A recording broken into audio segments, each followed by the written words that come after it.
Oke, alhamdulillah kita balik lagi ke episode kedua, masih tentang Marsha dan lanjutkan topik yang pertama tadi tentang surat ya. Nah, tadi kan juga disinggung tentang permasalahan orang tua. Nah, Marsha pernah nggak sih mengalami gak bisa tidur atau misalnya mikirin tentang orang tua mungkin kesehatannya atau dalam hal keuangan misalnya menjadi penghambat Marsha sendiri saat dalam pesantren? Pernah kayak nggak bisa tidur mikirin keluarga yang di rumah gitu, kangen weh. Gimana kalau yang di rumah nggak mikirin Mas? Jangan kegeeran deh. Mikirin Ya, lah ya orang anaknya ya. ya, Terus apa yang bikin itu jadi berkurang dan kembali lagi normal? sampai tidur besok paginya kembali lagi normal. Oke, jadi tidur memberikan efek penyembuhan ya Ya. buat overthinking ya. Nah, pertanyaan berikutnya lagi, seberapa besar sih pengaruh orang tua terhadap kesuksesan anaknya secara kemarin juara? Sangat berpengaruh. Jadi eh pernah dapet apa ya, kayak wejangan gitu. Nasehat lah Kesuksesan ya. ya, nasihat. Kesuksesan dalam menuntut ilmu itu ada di tiga. Yang pertama, Satu, eh orang tuanya, kesungguhan orang kedua. tua, kedua kesungguhan gurunya, Oke, tiga. ketiga kesungguhan diri sendiri. Jadi kalau misalnya ada salah satu yang kurang, ya udah gitu. Jadi harus tiga-tiganya harus mendukung gitu. Oke. Lalu sebagai pencipta, Allah ada di urutan nomor berapa no? Ya Allah mah maha kuasa gitu, nomor satu. Nah, tadi nomor satu orang Enggak, tua maksudnya coba. gimana ya, Hal pasti duniawinya lah ya. ya. Kalau Allah mah yang mengatur semuanya, yang menjadi landasan kita ya dalam hidup dan sampai nanti wafat ya. Hmm. Seberapa besar mungkin kalau tadi dari orang tua karena mampuan. Kalau dari ibadah sendiri, Marsha udah mulai yakin gak sih kalau ibadah kita yang berkualitas itu akan memberikan pengaruh luar biasa ke prestasi kita bahkan juga ke kepribadian kita? Yakin, yakin banget, soalnya ngaruh ngaruh banget. Semakin banyak syukurnya, ibadahnya, pasti semakin banyak juga nikmatnya tuh. Masya Allah. Terkait keikhlasan. Untuk orang-orang yang awal-awal masuk pesantren, mungkin ada, ngapa sih kok jadi begini, apa aku maha gitu ya. Apakah Marsha di detik ini sudah ikhlas 100% mengabdikan diri untuk menuntut ilmu di pesantren dan juga memperdalam ilmu agama, atau masih ada sedikit-sedikit ganjalan yang itu perlu diperbaiki mungkin? Belum 100%. Kenapa? Karena kalau udah liburan terus waktunya masuk lagi tuh suka kayak masih berat gitu. eh Masih ada sedikit terasa malas buat kembali ke pesantren. Tapi ya diatasi. Dengan Lurusin lagi niatnya untuk untuk cari ilmu gitu ke sana. kalau di sana nggak ada ilmu, apa yang kamu tuju? Pesantren kan tempat menuntut ilmu. Jadi pasti tiada hari tanpa dapat ilmu gitu pokoknya di sana. Gak ada hari gak dapat ilmu. Emang kalau udah dapat ilmu buat apa? Maaf ya, nanya-nanya mulu dah. Kalau udah dapat ilmu ya buat diamalin. Terus diajarin juga biar jadi manfaat. Terus kalau udah bermanfaat? Kalau udah bermanfaat kan bakal jadi bekal juga buat kita nanti. Bakal apa? Bakal menuju kehidupan yang abadi. Gimana kalau misalnya amalan kamu tuh ternyata tidak bernilai, tidak dicatat sebagai sebuah kebaikan? Yang penting kita ikhlas ngelakuinnya, terus gak ngeharap imbalan, masalah diterima atau enggaknya gimana yang di atas. Cakep, Masya Allah. Nah, pertanyaan berikutnya,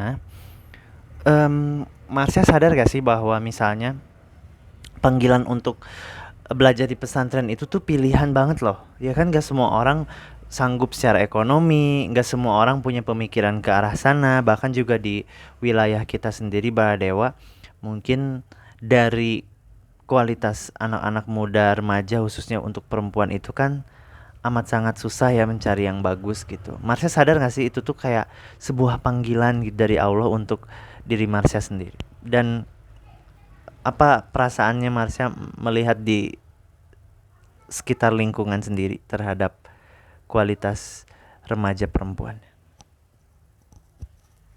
Sadar yang masuk pesantren itu orang-orang terpilih. Jadi harus disyukuri juga sih. Berarti ini nggak terpilih. Enggak, maksudnya kayak sebuah hidayah aja gitu. Ya gitu. Terus pandangannya terhadap remaja perempuan yang ada di lingkungan sekitar? Kayak aduh, sayang banget gak ngerasain kehidupan pesantren gitu. Soalnya kayaknya setiap orang wajib ngerasain kehidupan pesantren. Gimana gitu. Oke. Tapi gimana kalau mereka bilang, ya kan kamu kan enak, ada dukungan ekonomi. Lah kalau yang mereka lahir dari keluarga yang sangat tidak punya, kemudian juga mungkin ada anak yatim piatu, terus bilang, ya kan kamu enak, dapat privilege orang tua lengkap, kemudian ada dukungan ekonomi, dukungan keluarga besar. Kita kan enggak. Terus kok kamu seenaknya ngomong kayak gitu? Ini bahasa nyinyir netizen ya. How you can control that? Or gimana Marsha menanggapinya? Atau mengelola situasi omongan netizen kayak gitu? Ya makanya harus disyukuri ya. Makanya kita bisa ada di pesantren tuh harus bersyukur banget. Dimanfaatkan ya, Ya, semaksimal dimanfaatkan. mungkin ya. Terus kalau tadi kan tanggapan Marsha buat kalau misalnya yang tanpa ada background orang gak punya, entah itu yatim piatu dan lain-lain kan. Nah kalau untuk yang memang dukungan orang tuanya nggak ada, yatim piatu misalnya dari segi ekonominya kurang, gimana cara jadi orang solehnya dong? Kan katanya, kata Marsha tadi bilang pesantren amat sangat mendukung kan ke arah kebaikan. Terus mereka harus gimana? Jangan lepas ngajinya sih. Kan mungkin di lingkungan juga pasti ada tempat ngaji gitu, jadi harus manfaatin itu juga. Membuat situasi pesantren atau lingkungan positif pesantren di daerah sendiri lah ya, meskipun dia nggak masuk secara fisik ke sana ya. Ya. Oke, pokoknya di bagian terakhir ini kita harus ngasih pertanyaan yang sulit-sulitnya buat Marsha jawab, tapi juga mewakili pertanyaan seluruh netizen YouTube per YouTubannya. Mungkin juga nanti akan di crop untuk di TikTok dan lain-lain, whatever lah ya, selama itu pemotongannya positif dan itu juga memberikan inspirasi buat orang lain. Pertanyaan berikutnya adalah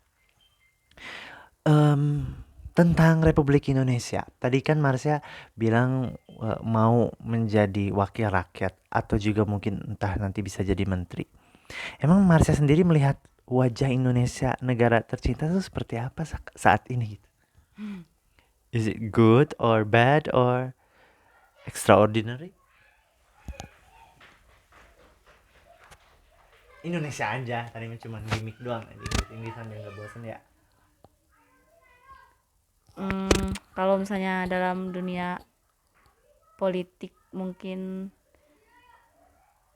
tumpul ke bawah, runcing ke bawah, tumpul ke atas. Oke, berarti dari segi keadilan ya, Ya. dari segi kesejahteraan juga. Nah kalau untuk bidang yang lainnya ada nggak sih yang kita harus banggain sebagai orang Indonesia? Banyak. Contohnya dari sumber daya alam yang melimpah itu harus kita manfaatkan sebaik-baiknya gitu, Pak. Tapi kan yang terjadi dimanfaatin, tapi berlebihan. Sebagai nanti nih, the next ustazah, apa yang ingin kamu sampaikan terkait pengelolaan sumber daya alam ke masyarakat luas?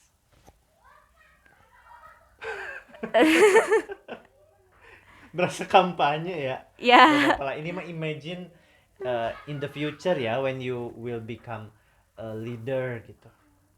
Apa yang ingin kamu sampaikan ke masyarakat terkait penggunaan sumber daya alam? yang mau disampaikan ya pokoknya harus apa ya, harus digunain sebaik-baiknya gitu lah, jangan boros lah intinya gitu.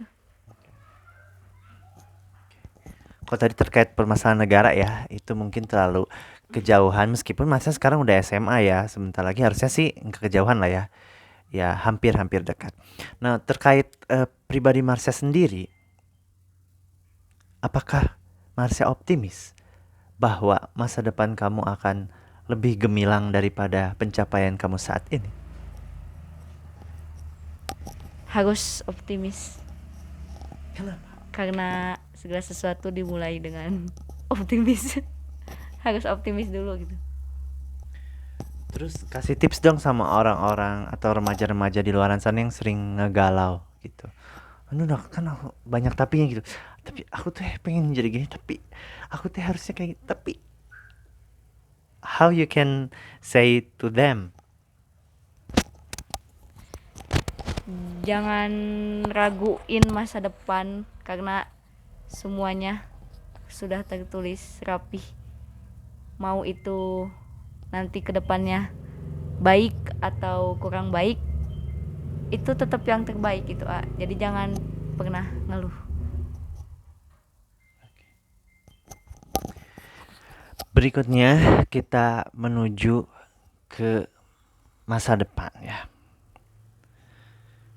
Di masa depan nanti tentunya banyak tantangan dari segi teknologi ya kan, dari dinamika politik dan juga perubahan iklim ya kan. Apa yang Marsha siapkan saat ini dalam pembelajaran di pesantren untuk menghadapi hal-hal tersebut di masa depan? Yang pastinya bisa jadi bahagia atau jadi bisa malah membuat kehidupan akan terpuruk. Paling gak ada pelajaran khusus, paling dimulai dari diri sendiri aja gitu. Kesadaran Kesadaran. kesadaran buat buat lebih baik lagi gitu, jadi dimulai dari diri sendiri. Oke, untuk mempersiapkan ketidakpastian di masa depan seperti ekonomi, kan bisa jadi misalnya dukungan orang tua terhadap sekolah kamu bisa jadi nggak lagi mendukung. Kalau sekarang kan mendukung, tapi kan nggak tahu ya di masa depan mungkin jadi down atau misal amit-amit tidak lagi memberikan dukungan, sih ada masalah apapun, atau misalnya di masa depan juga profesi misalnya untuk ustadz ustada atau jadi pemimpin atau wakil rakyat banyak permasalahannya, kamu akan menanggapinya seperti apa? Makanya harus belajar mandiri dari sekarang, harus belajar memecahkan masalah sendiri gitu. Apa contoh? Contohnya ikut berorganisasi di sekolah, itu bisa menjadi pondasi. Makasih loh ya, tadi pertanyaannya perandaian ya, karena kalau ngobrolin hal yang biasa mah gampang banget jawabnya ya. Kita harus agak-agak kasih plan A, plan B gitu ya, karena kan hidup ini kan nggak pasti gitu guys ya. Yang pasti-pasti mah Allah semata ya kan. Nah, pertanyaan berikutnya adalah, kamu kan sekarang ini di pesantren, banyak waktunya itu di pesantren, sementara dunia luar itu kan berubah dengan sangat cepat gitu ya. Kamu merasa bersyukurkah tidak lagi terkontaminasi setiap hari dengan kemajuan media sosial dan lain-lain dengan pergaulan juga, apalagi sekarang di Bandung banyak banget tempat-tempat hangout ya kan, bagus-bagus gitu. Merasa bersyukur kah atau kamu juga misalnya malah sebaliknya gitu kayak aku tuh ketinggalan deh misalnya apa gimana? Bersyukur banget. Jadi kurang tahu tentang berita-berita hoax mungkin. Terus Tempat-tempat hangout nggak apa-apa. kan viral terus karena tiap hari ada aja yang buka tuh tempat-tempat baru. Nggak apa-apa, nggak tahu juga. Kenapa? Karena hidup harus ngerasain pahitnya dalam menuntut ilmu. Ya itu pahitnya gitu. Nggak tahu tempat-tempat hangout. Oke. Nah, terkait kepahitan dalam menuntut ilmu, emang udah seberapa pahit sih Marsha mendapatkan tantangan di pesantren selama ini? Pernah sampai eh, hampir stres atau misalnya down gitu? Tolong jelaskan masa-masa pahit itu ke kita semua. Pernah ngedown gara-gara waktu pertama masuk pesantren itu nggak tahu tentang domir. Sedangkan Bahasa Arab orang-orang ya. ya bahasa Arab. Sedangkan orang-orang udah tahu, aku belum. Jadi sedikit ngedown di situ. Itu doang. Ada tapi udah. Oke, nggak mau diceritain ya. Oke. Dan apa yang akan Marsha kenang kalau usai keluar dari pesantren tentang memori-memori indah? Yang paling the best lah, memorinya tuh pas apa tuh? Kalau tadi kan yang pahit-pahitnya, kalau coba yang sekarang manis-manis dah. Yang paling diingat pasti organisasi. Karena kan di sana ikutan OSIS sama OSPA. OSPA itu organisasi santri Pondok Pesantren Al-Quran Al-Falah. Kayak OSIS lagi cuma di pesantren. Yang sibuk banget. Jadi itu pasti keinget terus. Oke, baik. Coba dong kasih tips buat adik-adik kelas Marsha di barbecue atau yang ada di manapun berada yang ingin masuk pesantren, dari segi mentalnya tuh harus gimana, terus juga dari segi kesiapan-kesiapan lainnya itu yang penting-penting yang dipersiapkan tuh apa aja coba.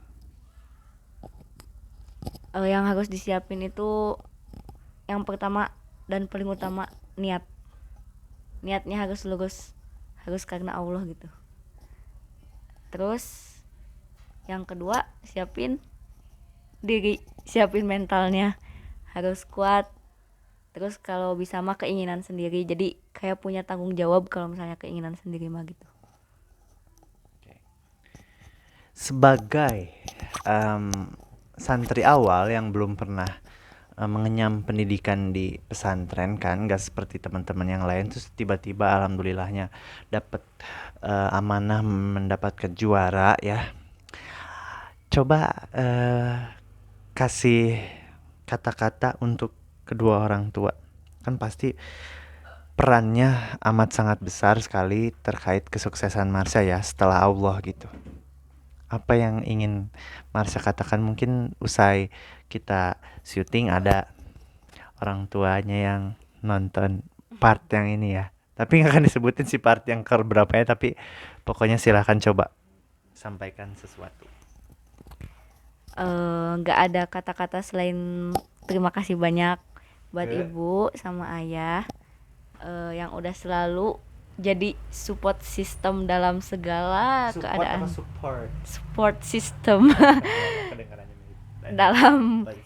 situasi dan kondisi apapun, yang selalu ngingetin, selalu ngedoain gitu. Pokoknya terima kasih banyak. Ada hal-hal yang mau minta maaf gak? Oh iya, maafin kalau misalnya belum bisa jadi anak yang dibanggakan, belum bisa jadi apa ya, anak yang selalu membanggakan. Terus maaf kalau misalnya belum maksimal, belum memaksimalkan kesempatan buat bisa belajar di pesantren. Emang kemarin dapat juara emang nggak banggain? Kok bilangnya nggak banggain? Gimana sih? karena baru sekali gak terus-terusan gitu. Oke. Jadi tadi kan kesimpulan, maaf nyinyir lagi dah. Tadi kesimpulannya kan yang ngebanggain itu yang tiap apa namanya dapat penghargaan tuh. Emang kalau selain itu nggak ada yang jadi kebanggaan tuh buat orang tua? Ada, tapi kan secara apa ya, kelihatannya gitu. Kalau misalnya selain itu kan gak kelihatan. Untuk pertanyaan pamungkas nih ya, di luaran sana tuh banyak sekali ya Mas ya, yang keranjingan media sosial, keranjingan main game, bahkan mereka sendiri jadi nggak punya waktu untuk ngaji, waktu untuk menuntut ilmu agama, padahal kan kehidupan harus balance ya antara dunia dan apa namanya akhirat. Tanggapan Marsha sendiri dan kemudian mungkin ada ajakan khusus untuk mereka yang ternyata lebih memprioritaskan kesenangan duniawi. eh Harus bisa bagi waktu antara dunia dan akhiratnya mungkin. Jadi jangan terus-terusan tentang dunia gitu. Soalnya penyesalan mah ada di akhir, gak ada yang di awal gitu. Untuk teman-teman yang ada di barbecue, ada yang mau disampaikan? Semangat terus.